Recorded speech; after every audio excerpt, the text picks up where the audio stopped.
When Jason Miller opened his mailbox that morning, he expected bills, maybe junk mail. But instead, he saw a cream-colored envelope. His name was written on it, in handwriting he had not seen in 12 years. His mother's handwriting. Jason froze.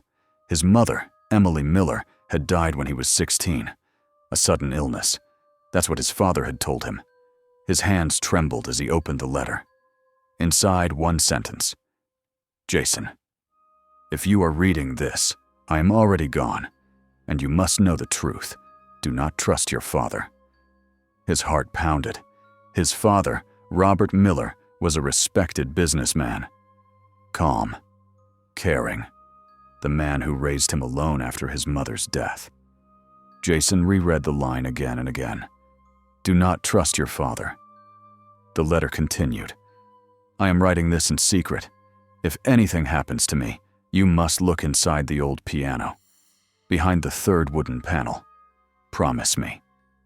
Jason's breath grew shallow. The old piano. It still stood in their living room, untouched since childhood. That evening, Jason waited until his father fell asleep. The house was silent. He walked to the piano.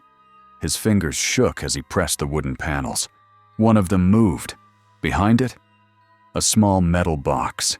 Inside the box, photographs, documents, and another letter. Photos of his mother, with a man Jason had never seen before. One photograph was different from the others. His mother sat alone at a kitchen table, a small tape recorder in front of her, her eyes red from crying. On the back of the photo, handwritten, if anything happens to me, play the tape. Jason searched the metal box again. At the bottom, beneath the documents, a tiny cassette tape. He didn't have a player. Not yet. But he knew. His mother had tried to leave more than a letter. She had left her voice, waiting, holding hands, smiling. One photo showed them at a hospital. The second letter read, Jason, your father is not who you think. He knows the truth about your birth, and he knows what happened to me. Jason sat on the floor, staring at the papers. One document stood out, a DNA test. It said, probability of paternity, 0%. Robert Miller was not his biological father. Jason's mind spun, his whole life, built on a lie. The next morning, he confronted his father, placed the papers on the kitchen table. Robert's face turned pale. Jason's voice shook. Who am I? Really? Robert stayed silent for a long moment, then finally spoke. Your mother was afraid. She said the man from her past would come for you. She begged me to protect you. So I did. Jason's eyes burned. Then why did she write this? Why did she warn me about you? Robert looked away. Because she didn't trust anyone, not even herself. Jason felt something crack inside him. Was his father a savior, or part of something darker? That night, Jason drove to the address found in the documents. A small town, a cemetery. He stood before his mother's grave, wind moving the grass, silence all around. He whispered, Mom, what were you trying to save me from? And suddenly, he noticed something carved at the bottom of the tombstone. A name, not Robert Miller, another man's name, Jason's real father. And beneath it, one final sentence. The truth is still alive. Jason stepped back, breath frozen. Then, out of the corner of his eye, a silhouette near the cemetery gate, a tall man, standing still, watching him. Jason's heart jumped. He blinked. The silhouette turned away and disappeared into the darkness. Jason didn't know it yet. But that night, he had just seen his real father. His mother's secret was not over. It was only beginning. Jason did not sleep that night. After the cemetery, after seeing the name carved beneath his mother's stone, after seeing the silent figure watching him, his world no longer felt real. He drove home in silence, hands tight on the wheel, heart beating too fast. The house lights were on. When he opened the door, his father was sitting at the kitchen table, waiting. No surprise on his face, no anger, only tired eyes. Jason placed the metal box and letters on the table. Robert nodded slowly. "I knew this day would come," he said. Jason's voice was quiet. "Then tell me the truth. All of it.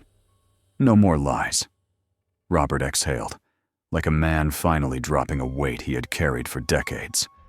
"When I met your mother," he began, "she was already pregnant." Jason froze. "She told me the child was not mine. She said the real father was dangerous, a man who would never let her go. She was terrified he would take you, or hurt you." Robert looked at his hands. "I loved her. So I promised I would raise you as my own, and I would never let him find you." Jason swallowed. "Then what happened to her?" Robert's voice shook for the first time. "The night she died. She wasn't sick." Jason's breath caught. Robert continued. "She had arranged to meet him, to tell him the truth, to end it forever. She never came home." Silence filled the kitchen. Jason felt his skin grow cold. "You're saying she was killed?" Robert shook his head slowly. "No proof, no body marks. The police ruled it a sudden medical failure. But I always knew. She left that night for him." Jason stared at the floor. "And the letter?" he asked. "Why did it arrive now? 12 years later?" Robert opened a drawer, pulled out a yellowed envelope. "I kept it," he said. Jason's eyes widened. Robert placed it on the table. "It was supposed to be sent 1 year after her death. She arranged it with a lawyer, a safety measure. If something happened to her." Robert's voice broke. "But when it arrived, you were only 17. You had just lost her. I was afraid. Afraid you would hate me. Afraid you would leave. Afraid you would go searching for a man I knew nothing about. So I hid it," Robert whispered. Jason's hands trembled. 12 years, he said. "You let me believe my life was simple, that everything was normal." Robert nodded. "Yes," he said. "And in those 12 years, you became my son. Not by blood, by choice." Tears filled Robert's eyes. "I know I built your life on a lie, but every birthday, every fever night, every school trip, every time you called me Dad, it was real for me." Jason felt his chest tighten. Anger, love, betrayal, gratitude, all at once. Robert slid the letter toward him. "But last month," he said, "the lawyer died. His office sent out old archived documents. The letter arrived again. This time, I knew I could not hide it anymore." Jason opened the envelope slowly, his mother's handwriting. "If you are reading this, my son, then I failed to protect you. But never forget, the man who raised you is the only one who ever chose you." Jason's tears finally fell. He looked at Robert. "So why did you warn me about him?" Jason asked. "Why did you write, 'Do not trust your father'?" Robert smiled sadly. "That part was not meant for me." Jason frowned. Robert pointed to the carved name on the tombstone. "The warning was about him," Jason whispered. "My real father." Robert nodded. "He's still alive, and if he ever learns you exist, he may come." The house was silent again. Jason stood up, walked to the door, looked at the night sky.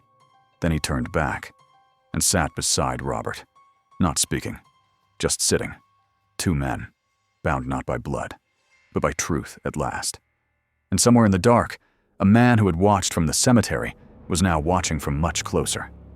The doorbell rang. Once. Slow. Heavy. Robert and Jason froze. Another ring. Jason opened the door. He stood there. The man from the photographs. The silhouette from the cemetery. The biological father. Older now. Cold eyes. Perfect posture. The kind of man used to power. "I've waited a long time for this night," he said calmly. "I lived 3 streets away for 12 years. Waiting until the boy became a man." Jason felt rage rise inside him. "You let my mother die," Jason said. The man's expression did not change. "She was weak. Her heart failed. I simply didn't interfere with fate." Robert stepped forward, placing himself between them. "You didn't just fail to help her," Robert said. "You destroyed her, and you thought the truth would stay buried." The man smiled slightly. "My father was the judge. He closed the case. No one could touch me." Robert turned toward the kitchen table, opened a drawer, pulled out a thick folder. Photographs, medical records, witness notes, copies of every letter, every timeline, every inconsistency. "I spent 12 years collecting this," Robert said. "Every proof, every record, everything your father erased." The biological father's smile vanished. Jason picked up his phone. He dialed. "Police," he said. "My mother's death was covered up. The man responsible is in my house right now." Minutes later, flashing blue lights filled the street. Officers entered. Handcuffs clicked. The biological father did not resist. As they led him away, he looked at Jason. "You carry my blood," he said. "You will never escape me," Jason replied quietly. "I already have a father." Months later, a courtroom. An old judge sat on the bench, retired, no longer protected by power, no longer able to hide the past. Robert sat beside Jason, not as a liar, not as a criminal, but as the man who had kept a promise. Evidence was presented. Letters, documents, witnesses. The truth that had waited 12 years was finally spoken aloud. The verdict came. Guilty. The biological father was sentenced for the death of Emily Miller, for obstruction, for silence that killed. As they led him away, Jason felt Robert's hand on his shoulder. Steady. Warm. Father and son. By choice, not by blood. Outside the courthouse, Jason looked at the sky. "Mom," he whispered. "You can rest now." Robert smiled beside him. "We're free," he said.